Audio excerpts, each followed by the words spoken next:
Testing, testing. Is this thing on? Hello, hello. Broadcasting to you from somewhere deep in the heart of Texas. And once again, it's me, Honey. Hello. I'm starting late today. I started feeling sick last night, and I just now got out of bed, and sorry about that. Me not being responsible with the airtime, but I am feeling horrible. I've got double earache. My throat hurts. The nape of my neck is hurting.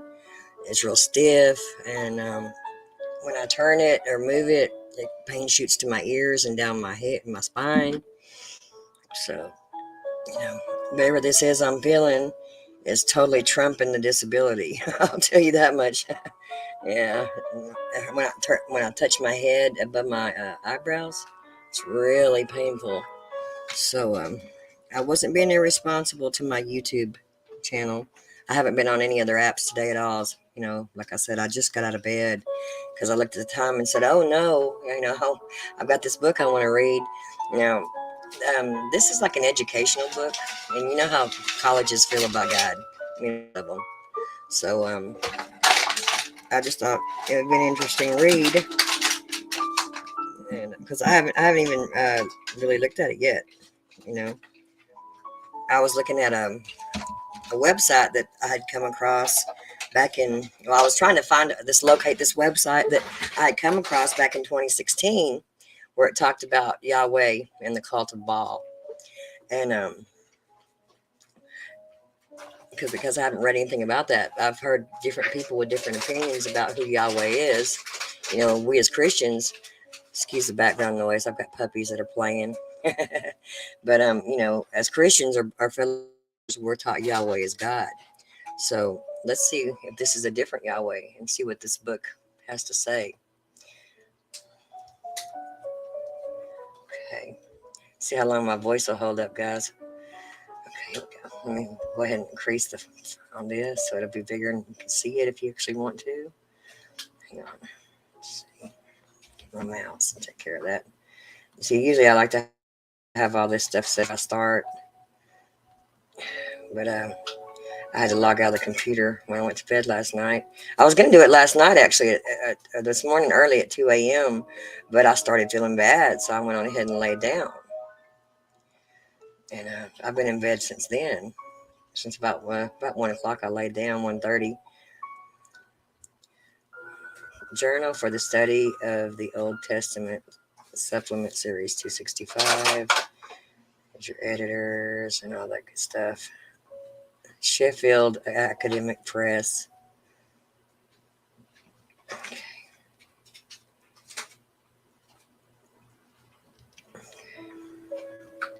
Okay, let's get to the beginning. Okay, what'd that say?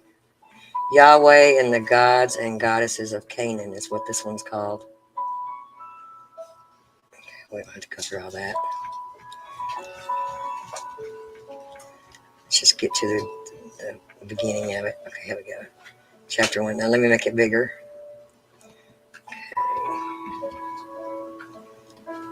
I'm over here on my PDF page right now. Get the letters where they're big enough to be legible, hopefully. For me, it's legible, and I'm just trying to do it for you, anybody at least, if they want to read along. Okay, let's see. It's probably about as big as I can get it. Let me try 175. Okay. There we go. There we go. Alrighty. So let me come back and check out StreamYard. How's that looking? If anybody's here to see it. Let me take this down. Okay, where are we at? Okay, okay, there we go. Now.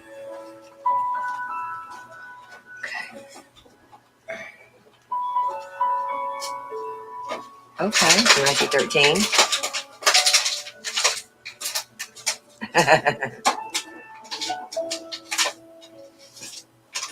Okay, here we go.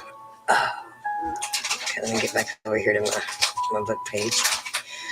Okay, Yahweh and El. Were Yahweh and El originally the same deity or not? What? Hey, you guys, can you stop that? Hello?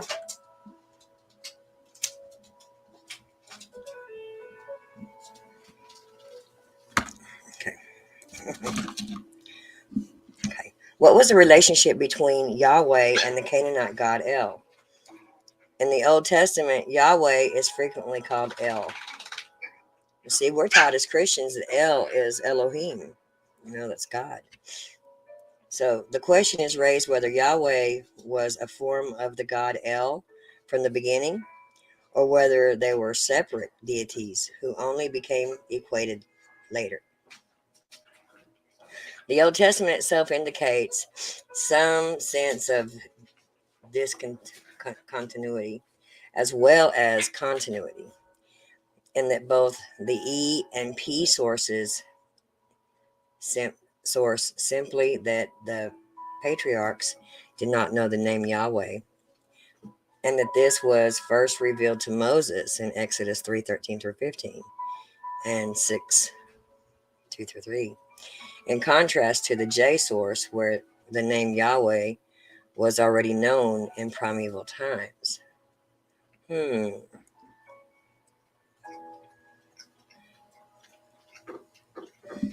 Genesis 4:26. The P source specifically states that the patriarchs had previously known God under the name El Shaddai, Exodus 6:3. Hey. So in the 19th century, J. Wellhausen believed, hope my sound's loud enough. Let's see here. I didn't even check my sound. Hang on a second. Okay, so my sound's okay, Roots? Yeah? Okay. So in the 19th century, J. Wellhausen believed Yahweh to be the same as El, and more recently, this has been particularly argued by F.M. Cross and J.C. DeMoore. However, the following arguments may be brought against this. First, in the Ugaritic text, the god El is revealed to be holy, benevolent in nature, whereas Yahweh has a fierce as well as a kind side. Secondly, as T&D Mettinger has rightly emphasized. So J. Wellhausen prolegom, prolegoima, prolegoimna to the history of Israel. And then, okay, let's go on down. Universe. I don't need to know all that stuff. Okay, so it was emphasized in a plea for El, the bull, and other Ugaritic miscellanies. Okay. It tries to find evidence of an earlier concept of El as a warrior in Biblos. However, the earliest evidence, such as that found. My God, stop! Hey! Hey! Stop it.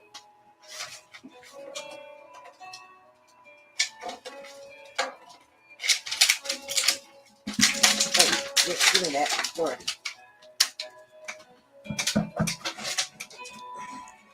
I don't have the energy to get up and chase that puppy around. I'm sorry about the background noise.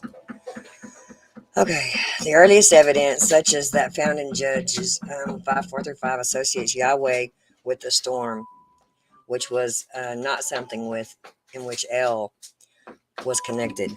Stop! Stop! At all. Rather, this is reminiscent of Baal. Thirdly, as for F.M. Cross's view, that Yahweh was originally a part of El's cultic title, El, who creates hosts, Il du Yahweh Sabaoth. This is pure speculation. The formula in question is nowhere attested, whether inside or outside the Bible.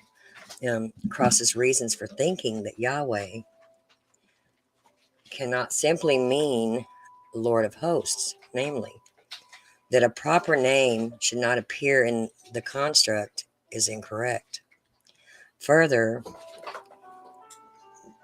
the Yahweh is not attested in Hebrew in the Hipil, cause to be create. Now, this is the case in Aramaic and Syriac.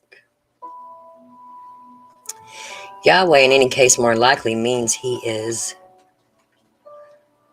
rather than he causes to be or creates. To suppose otherwise requires emendation of the Hebrew text in Exodus 3:14. Yeah, I am, which explains the name Yahweh. So I conclude, therefore, that El and Yahweh are originally distinct deities that became amalgamated.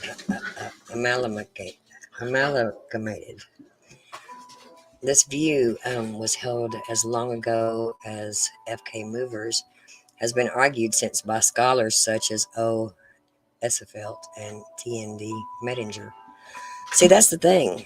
We have all these people that want to put their ink pen into this, and it just confuses everything.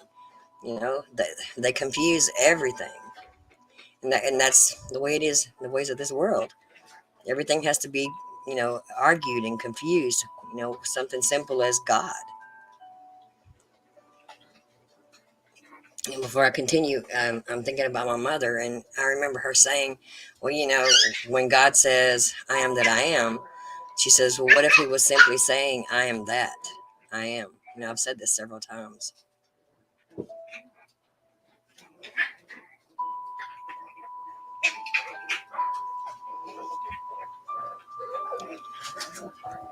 So it's interesting that the Old Testament has no qualms in equating Yahweh with El. Something which stands in marked contrast to its vehement opposition to Baal.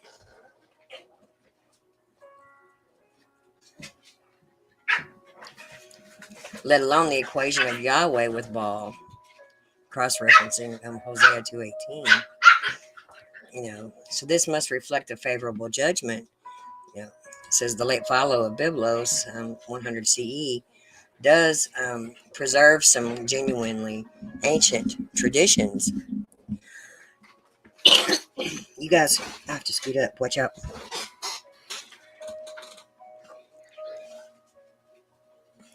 It would be most surprising for his picture of a warlike El to antedate the second millennium BCE Ugaritic texts. Now, it says T.N.D. Mettinger, the elusive essence, Yahweh, El, and Baal, and the distinctiveness of Israelite faith in E. Bloom.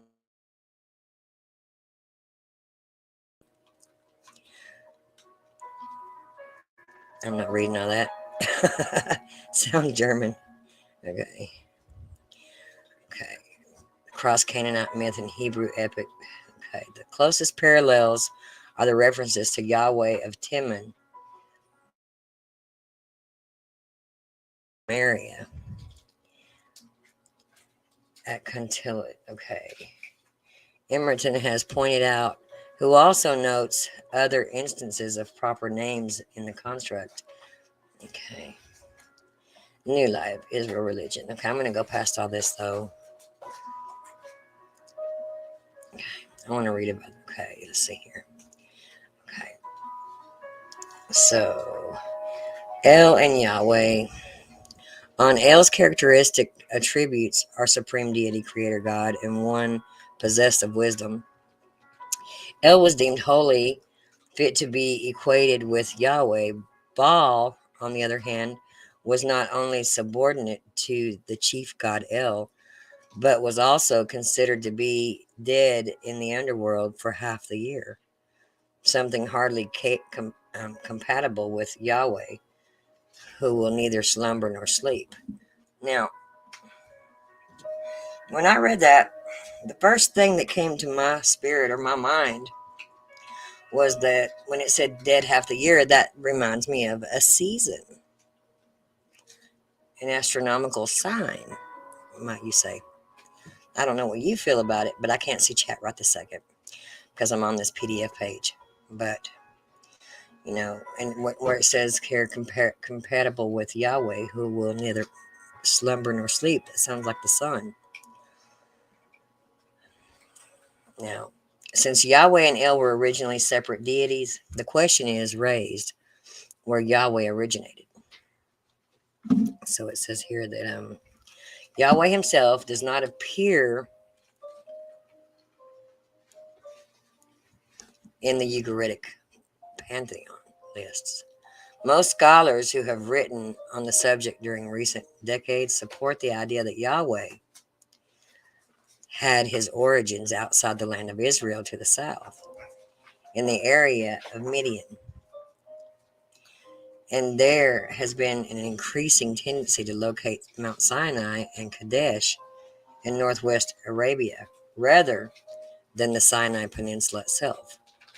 So this former view, long held by German scholars, excuse me, one may compare the fact that the name of an ancient Chinese god, Shang-Ti, or Shang-Tai, is probably Shang-Ti, is used to denote the God of the Bible in one of the translations of the Bible into Chinese. Into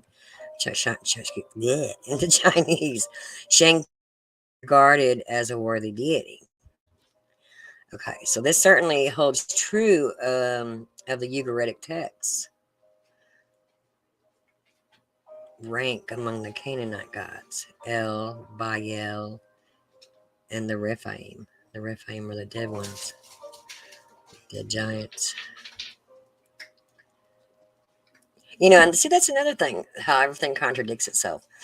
Because I was taught in the Bible, the Rephaim are the disembodied spirits of the giants, the dead, the demons, the dead ones. And then when you go and you read books of actual giants, there's a whole giants called the Rephaim, and they're alive and bouncing around. So I wonder if the Rephaim may be referencing to the particular dead race of giants that were called the Rephaim. I don't know. See, that's how you have to really study, dig deeper and deeper to try to find the answers to these things. So, anyway, all right. So where was I? Okay, all these people. I don't. Okay. Let me come back up here to the top. So, this one guy, 1990, maintains that by way of contrast, in the first millennium BCE, Syria, Palestine, Baal Shamim had decisively overtaken El as a chief god, though there is some evidence for his for this. And then Baal Samim, Samim. These words. This is like when I was reading about the angels.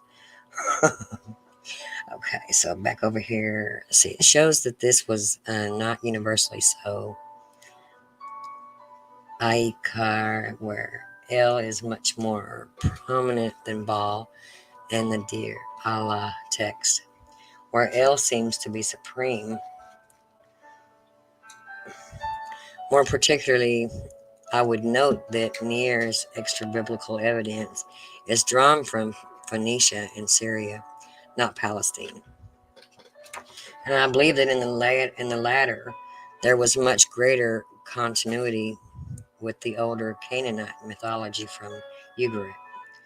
Only thus can we explain the origin of the imagery in Daniel 7, where the Ancient of Days and one like a son of man reflect the nature and positions of El and Baal in the Ugaritic text. However, unlike in Phoenicia, Syria, Baal was not worshipped under the specific name Baal Shamim in Palestine, except when foreign influence intervened.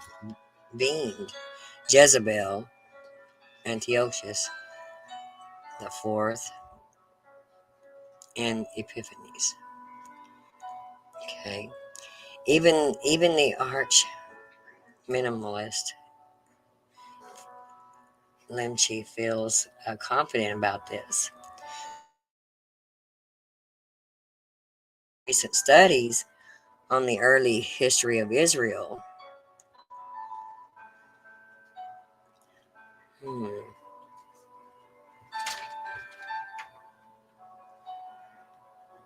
Reuben, firstborn of Jacob. Okay, let's see here. Has been supported by evidence of a civilization in the Hejaz area in northwest Arabia, Midian, in the late Bronze Age, early Iron Age, in contrast to the general lack of this in the period in the Sinai Peninsula. Also, the epithet, the Yahweh of Teman, in one of the Kuntalit Ajrud inscriptions fits in with this. References to the Shasu Yahweh in Egyptian texts alongside the Shasu Seer may also be cited in support, though MC Astor has questioned this, claiming that the reference was not to Seir in Edom but to Sarara in Syria. On balance, however, the Egyptian Sar whatever still seems more likely to be a slip for seer than the name Sarara, as will be seen at various points later on in the chapter.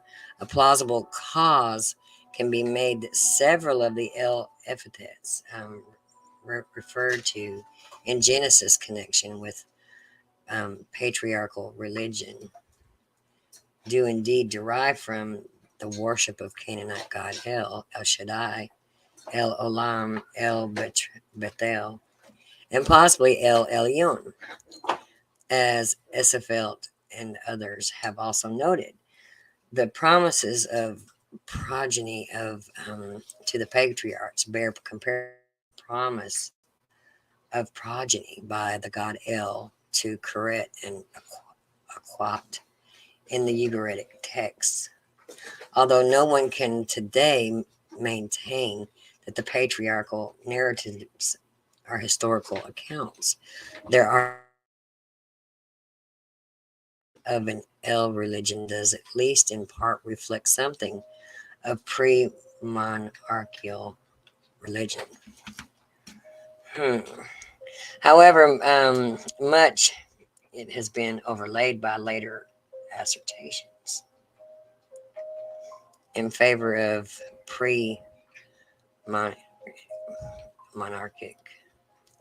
El religion amongst the Hebrews.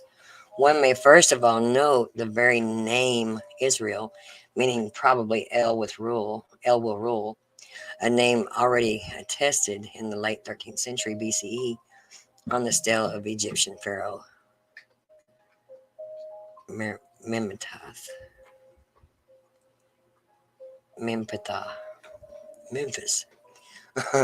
It is surely an indication of El's early importance that the very name of the people incorporates the name of the god El. Secondly, as various scholars have noted prior to the rise, Yahweh in Egyptian topographic texts.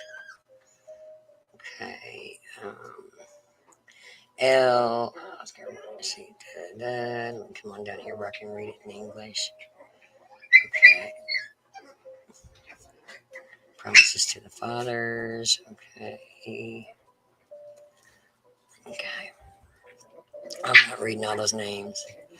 Okay, it says of the monarchy, theophoric personal names, including the name El, are very common, whereas explicitly Yahwistic personal names are very rare, apart from Joshua.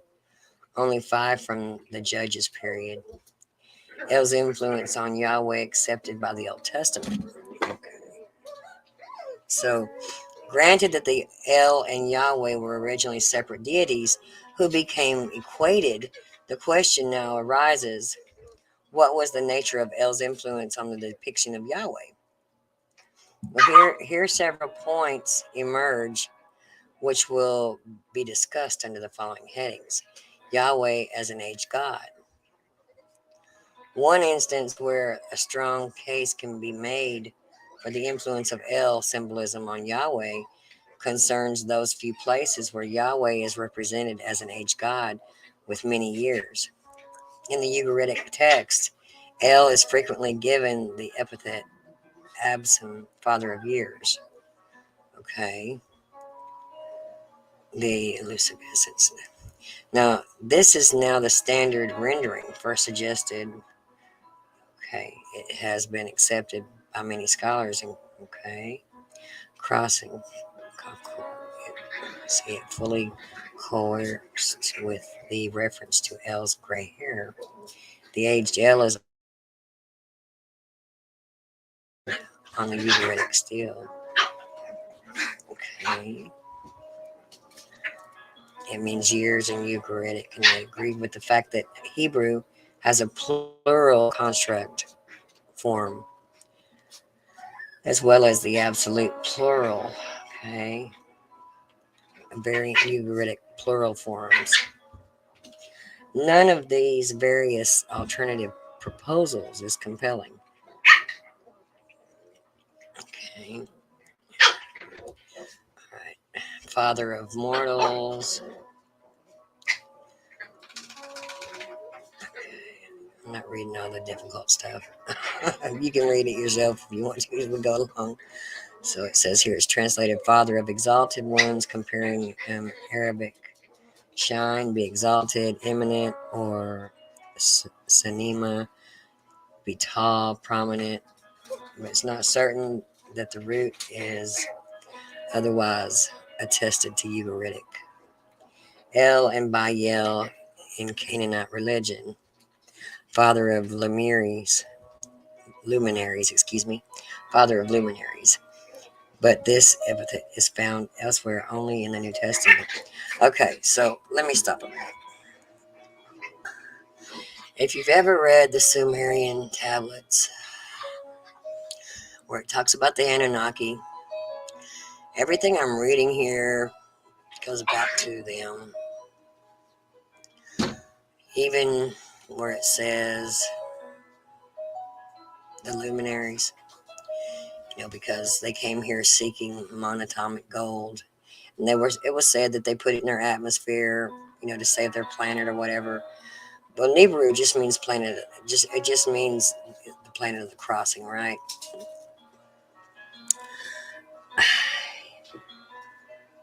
I just wonder how much of this is mixed up with them and the actual creator, because so much of this for me reverts back to the Sumerian tablets. The reason why they came to Earth looking for monatomic gold was for immortality, because that stuff made you immortal. And if you think about when they went down to Antarctica on election day a few years back, everybody was excited. I believe what they found was monatomic gold. Yeah. I don't know how much of this I'm allowed to say since we're so censored. But if you're still with me, you're very intelligent, so I know you get what I'm saying. Hmm.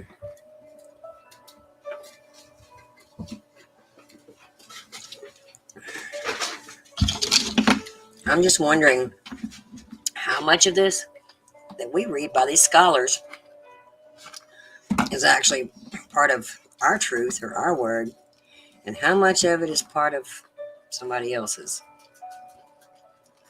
I will. It doesn't matter what I read or what these texts take us to. I'll never lose my faith in Jesus Christ, and I'll never lose my faith in Abba Father, the divine Lord of Light, the Creator of everything. You know. So when I jump down rabbit holes and read books and things like that, it's only because of my interest. It just, I love to learn. It's never to divert my eyes away from my Creator. So I pray that if anybody hears anything that I'm reading, that it doesn't do that to them, because I don't want to be responsible for helping a person lose their faith, because that's not my intent at all. I love my Lord and Savior, and I love my Creator.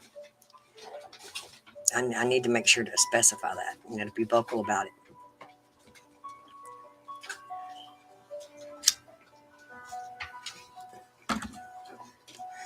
Okay, so ADD, I'm all over the place, I know.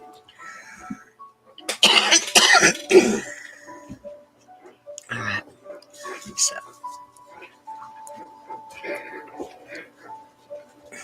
so this is just talking about elevation, heavenly abode. Okay, I want to be able just to read and not have to go over all these other books that are there cross-referencing them. Like I said, I'm looking at this for the first time, just like anybody else is. So it talks about the concept reinforced by the references of his gray hair.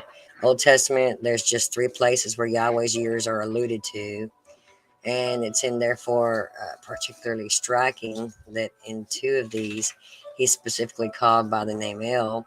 The first of these is in Job 36:26, where Elihu declares, "Behold, God, El, is great, and we know him not. The number of his years is unsearchable." Clearly, Yahweh is being represented as a supremely aged deity. The second occurrence is in Psalms 102:25, where the psalmist prays, "Oh my God, I say, take me not hence in the midst of my days. Thou whose years endure throughout all generations." The fact that Yahweh is here referred to as my God, literally my El, is all the more striking in that it is the one place in the whole psalm in which God is not addressed as Yahweh. The only other instance in the Old Testament where Yahweh's years are mentioned is Job 10:5, where Job asks God, "Are the days as the days of man, or thy years as man's years?" And this is part of the section in which God is called Eloah, a term related to El in Job 10:2. But these specific references to Yahweh's years are not the only places where he is depicted as an aged God. So Daniel 7:9 also has the concept and has appropriated it from El in Daniel's apocalyptic vision. God is there entitled the Ancient of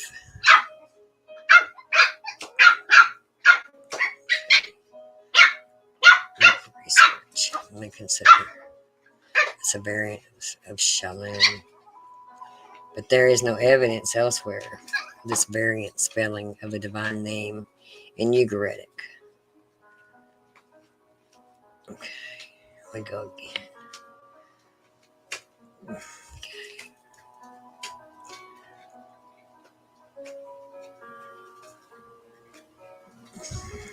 Who makes no mention noted gods represented carrying El when he is drunk. And elsewhere, there is represented as a service that a model son should provide for his father. See, when they talk about El being drunk, okay, the Anunnaki are known for their beer. They loved beer. They were beer drinkers. And then here we have El being carried when he's drunk.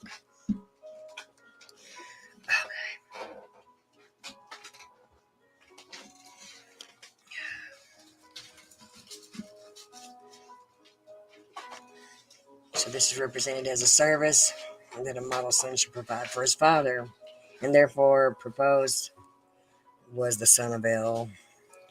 Although this is ingenious, one wonders if it were correct why this son of all El's many sons should be singled out for special mention in El's epithet.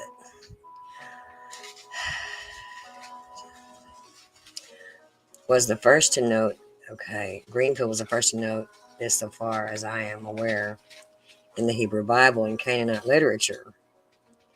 The literary guide to the Bible, God's conflict with the dragon of the sea, echoes of a Canaanite myth in the Old Testament. The god of the sea would be Dagon, or the other god, the one that's also from the Anunnaki. See, that's what I'm saying. I don't even know what to say. I better bite my lip. Okay. A term reminiscent of Father of Years. And we read that the hair of his head was like pure wool, which likewise reminds one of El. In keeping with this, the one like a son of man who comes with the clouds of heaven and reigns forever after being enthroned by the Ancient of Days. Daniel 7:13-14 derives ultimately from Baal, the rider of the clouds, and the beast of the sea, whose rule is succeeded by that of the one like a son of man, reflect Yam, Leviathan, and others who were defeated by Baal. See, for me, that was that was a astronomical sign, which occurred 2 Christmases ago. It happened on December 21st, and I've got pictures of it. For a week straight, the sky was purple. Not the whole sky. Certain areas of the sky were purple, and I photographed it. And I even tried to, speak to some prominent pastors who I know, and they just blew me off.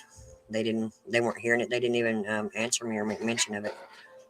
But, I guess it doesn't go along with their whole storyline.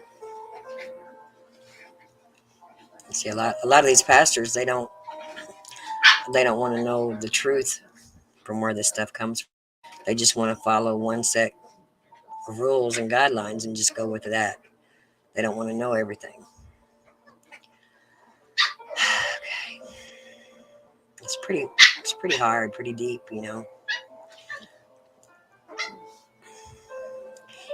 It says here they were defeated by Baal. So it seems inherently plausible that we have an Old Testament Lucian related to El's being an age deity in Genesis 21:33, where the patriarchal deity Abir Sheba is called Elohim. El, the Eternal One. Well, you can study about the Anunnaki and see in the Sumerian text that they were beer drinkers. Okay. El, the Eternal One, which may possibly have meant originally El, the Ancient One, as F.M. Cross has noted. However, the proposal of F.M. Cross to find the allusion to El, God of eternity, in the Proto-Sinaitic text has proved to be unfounded. Having examined the text firsthand has shown that this reading is invalid. Probably El Olam was the local Canaanite god of Beersheba. Hey, can you get down? Can you stop that, please, little puppy? But as we know from archaeology, my puppy's in my lap, that Beersheba was not settled before 1200 BCE. The cult there will not antedate that time.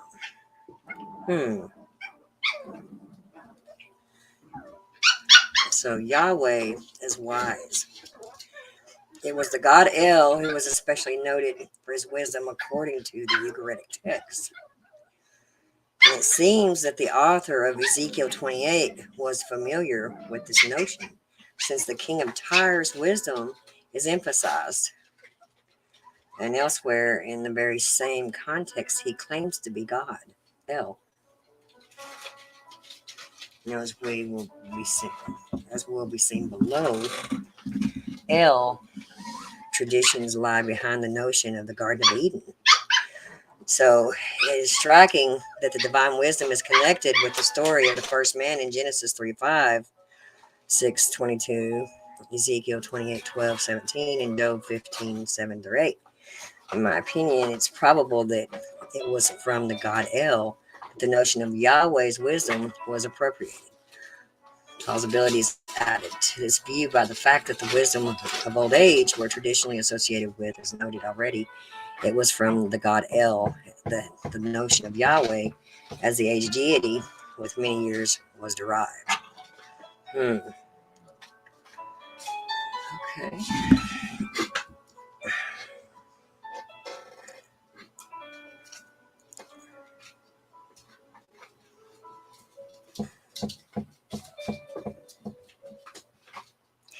Yahweh is creator. So we do not know whether Yahweh was conceived of as a creator God from the beginning or not, or cannot presuppose from this from the name itself. For it is more likely that it means he is rather than he causes to be.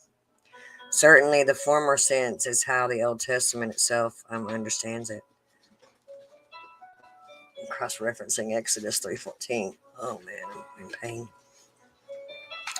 However, whether Yahweh was conceived to be a creator God from the beginning or not, there's some evidence that there are occasions on which the Old Testament has appropriated El language when it speaks of Yahweh's creator.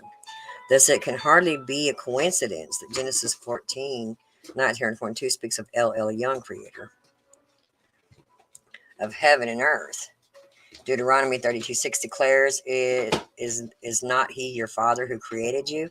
This is so because not only is it the case that verb is used outside the Bible to speak of El's creative activity, but in both cases cited above, we have other evidence supporting the El influence. Genesis 14:19 and 22 specifically refer to El Elyon, and Deuteronomy 32:8 also refers to the sons of God implicitly 70, deriving from the 70 sons of El. As well as the name Elyon, we should also note the personal name Elkanah, God, El has created. 1 Samuel 1:1, etc. It's therefore possible that it is not merely a coincidence when we find the concept of God as creator and the name El together elsewhere in the Old Testament. Psalm 19:2 proclaims the heavens declare the glory of God, and which speaks of God's work as a creator in Psalms, is not only sandwiched between two verses referring to God's years of El, but following the only verse in Psalm to refer to God as Eli, or my God, rather than Yahweh. The reference was made above to Genesis 14:19-22. El Elyon, creator of heaven and earth, where this deity is depicted as the pre-Israelite Jebusite god of Jerusalem. Elyon also occurs elsewhere as divine, a divine. So, ouch.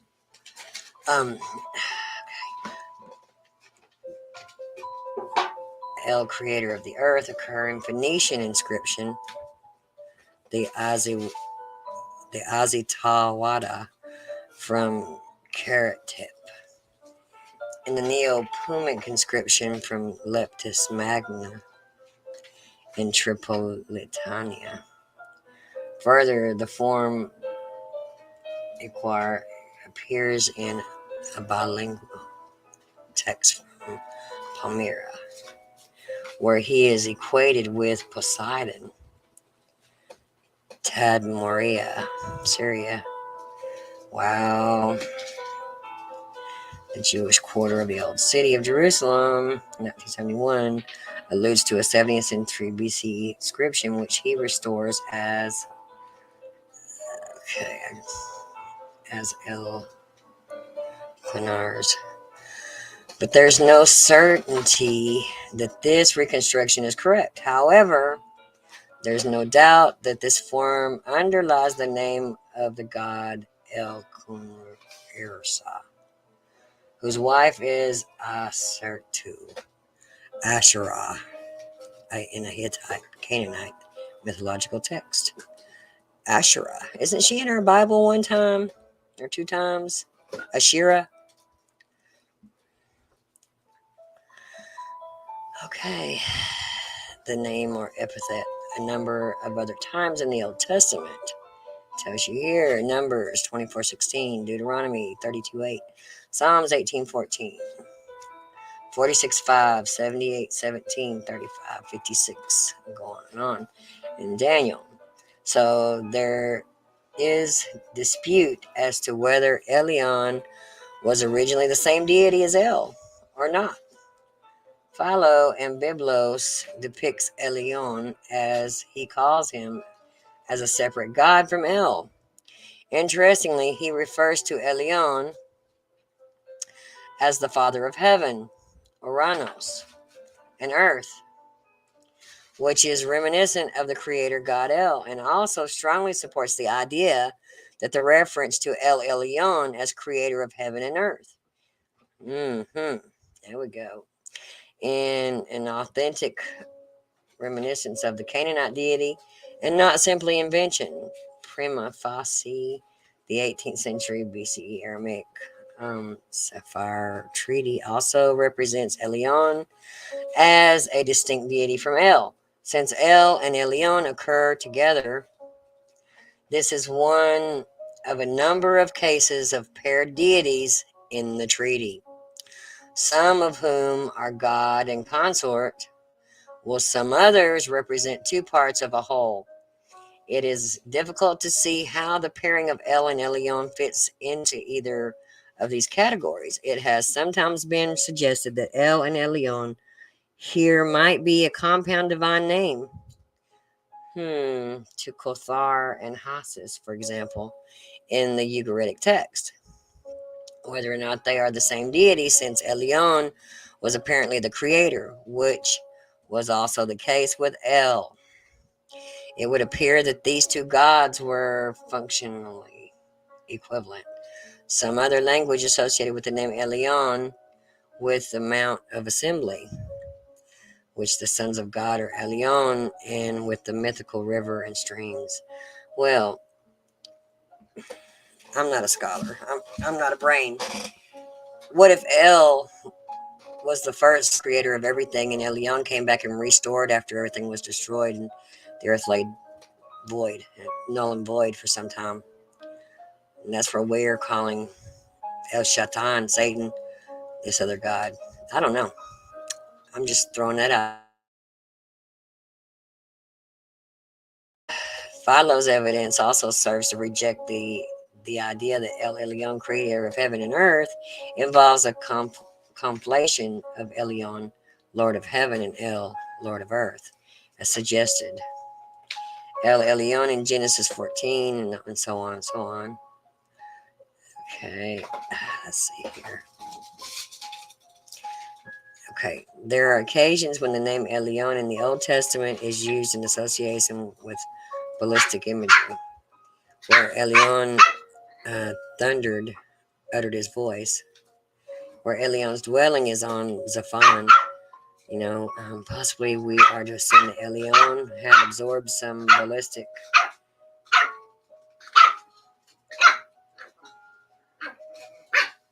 Why did it stop there? Seems like it's incomplete, right?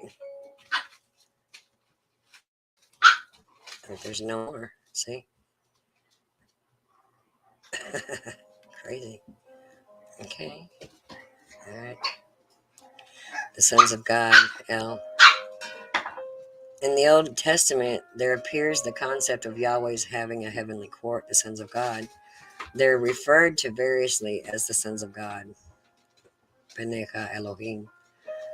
Okay, the sons of gods, or the sons of the Most High.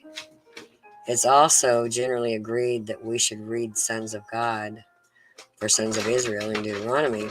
So there's further numerous places where the heavenly court is referred to without specific use of the expression sons of God or sons of the Most High. Thus, the heavenly court is mentioned in connection with the first humans, or elsewhere in the evil history, and in the context of the divine call or commission to prophecy.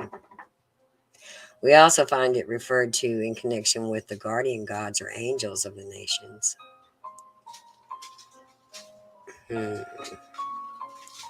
Apart from isolated references to the divine assembly on the sacred mountain and to personified wisdom in the divine assembly, references to heavenly court in more general, just as an earthly king is supported by a body of courtiers. So Yahweh has a heavenly court. Originally, these were gods, but as monotheism became absolute, so these were demoted to the status of angels. Wow. They have corrupted this stuff so much. My God. Wow.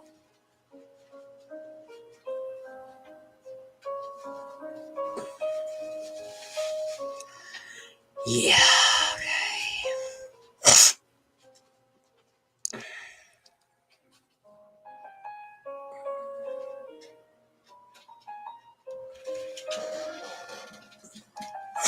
Wow.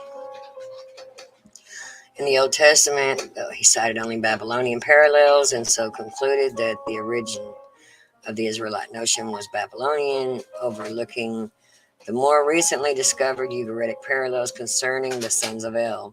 See, I was taught some years ago as well, somewhere I learned that Yahweh was created by the Babylonians to stop the Hebrews from worshiping several gods.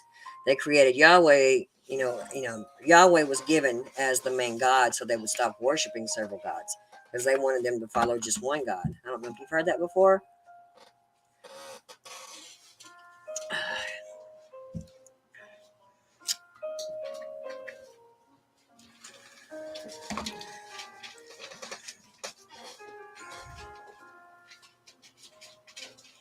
Okay, so I'll start back.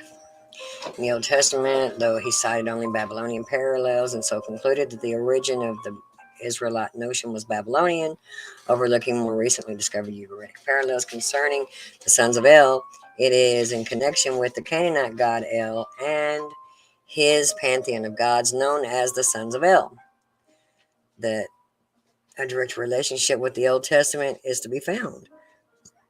Okay, excuse me. That this is certain, it can be established from the fact that both were 70 in number. At Ugarit, we read in the Baal myth of the 70 sons of Asherah.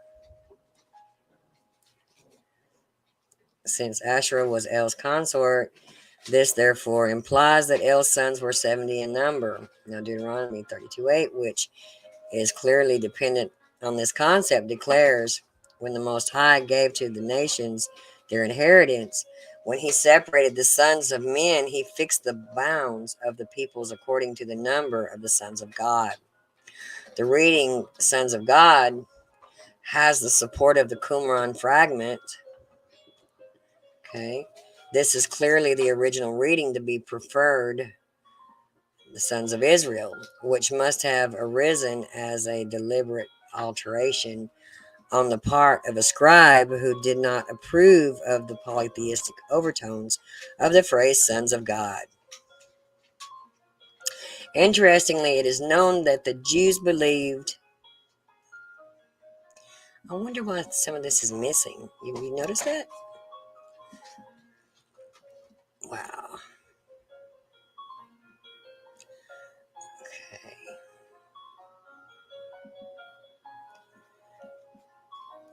Okay. Let's see here. The Apostolic Fathers, blah, blah, blah. Accidentally came into the text from the end of the following verse, where it's found that the LXX and the Samaritan version, the lexicon, is the Septuagint. I think that's the Septuagint and the Samaritan versions. A strand in the lexicon, what that is. Okay. Where it's found, it's concurrent versions, a strand in the chord of Hebraic hymny. Okay. There to be 70 nations on earth, so that the sons of God were accordingly also 70 in number.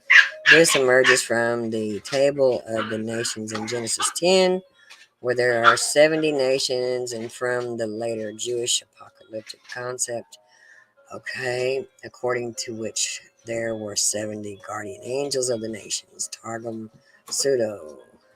Deuteronomy.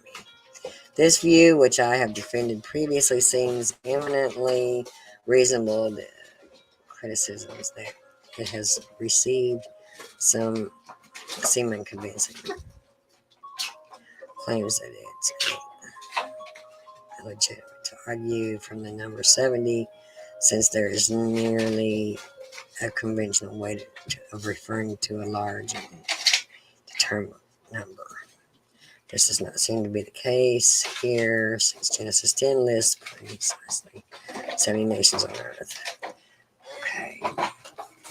Locke has claimed that the 70 gods of the nations implied in Deuteronomy 32:8 are rather to be seen as a back projection from the notion of 70 nations on earth, such as is found in Genesis 10, since, however, the idea of 70 sons of God, L, is already attested prior in Deuteronomy 32:8, as the Ugaritic text proof, Bloch's theory seems strained. Finally, it's interesting to note that the Old Testament never refers to the heavenly court as the sons of Yahweh, as we have seen above. Apart from one instance, okay, we always find sons of God. Oh my God, these puppies have a water bottle. I'm so sorry. With words for God containing the letters, okay, blah, blah, blah, Elohim.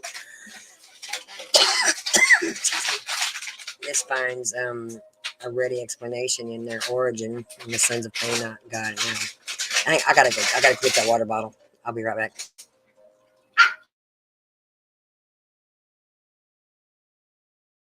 When I come back from getting that water bottle, I'm gonna read your messages here. Hang on a second.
I'm gonna tell you, they're heathens.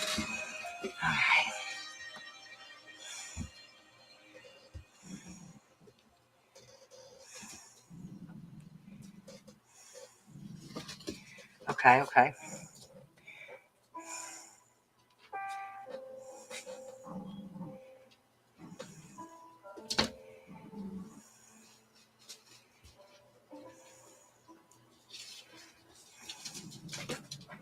Yep. That's all I need is to trust in, you know,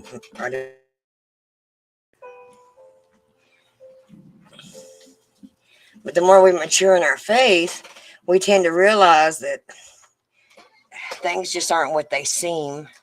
You know, nothing is as it seems. You know,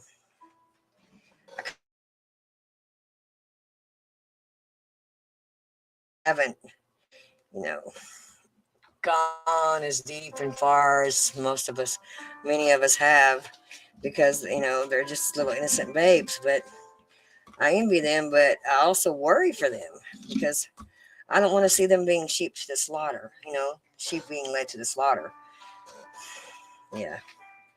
I mean, because we have a so-called alien invasion, right?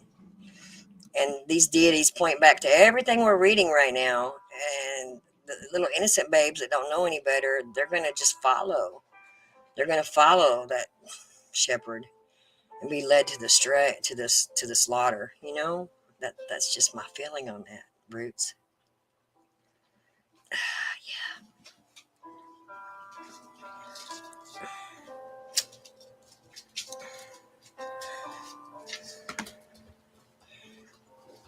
And we're always taught, what's real is what's tangible, right? It's what's tangible in our faces. That's what's real. Anything else we can't prove. But I mean, I can tell you, I know that I have a creator because he's worked so many miracles in my life. You know, he's shown himself to me. So I don't know. I believe in Jesus. I really do.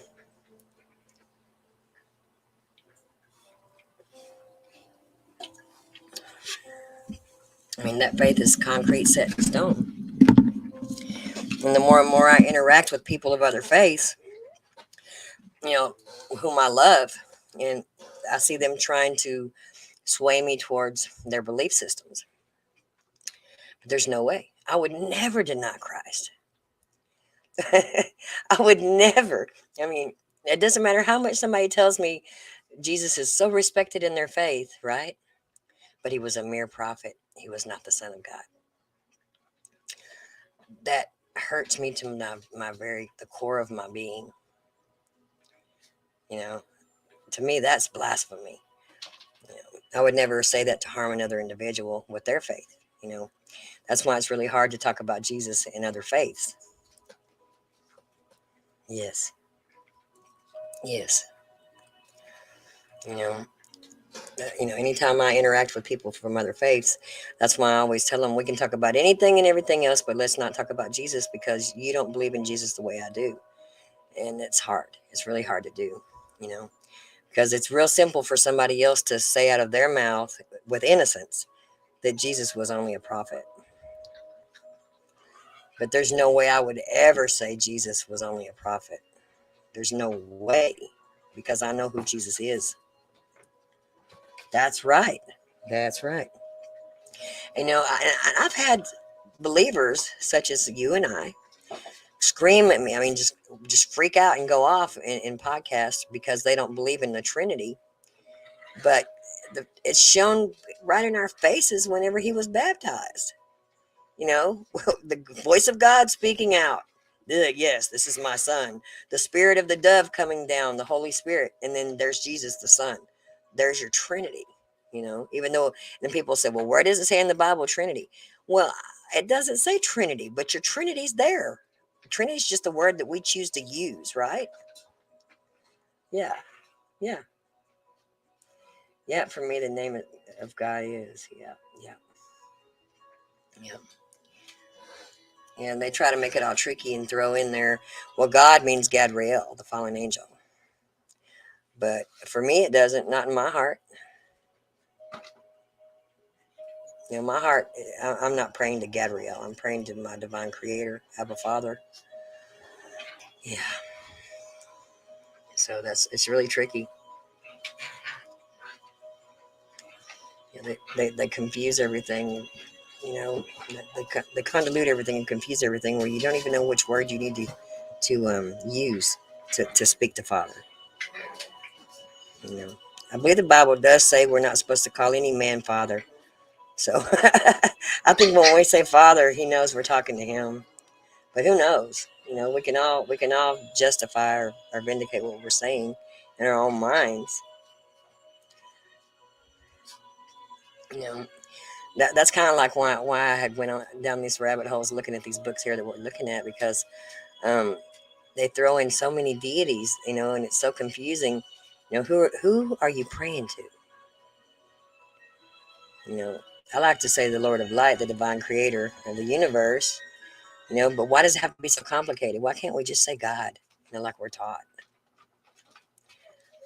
Because when we say God in our hearts, we know who we're talking to, right? Yeah. You know what? I think I've heard enough from this book here. I'm going to end this broadcast and come back on right now and do. I'm just going to do a sermon because I just, you know, I already know this stuff. I already know what I'm reading in these books, and I'm sure you do too. It's too heavy. It's just too heavy. That's right. All right, listen. I'm gonna end this, and I'm gonna start a new one because I don't know. My heart tells me I just need to be light and fluffy. This heaviness is too much.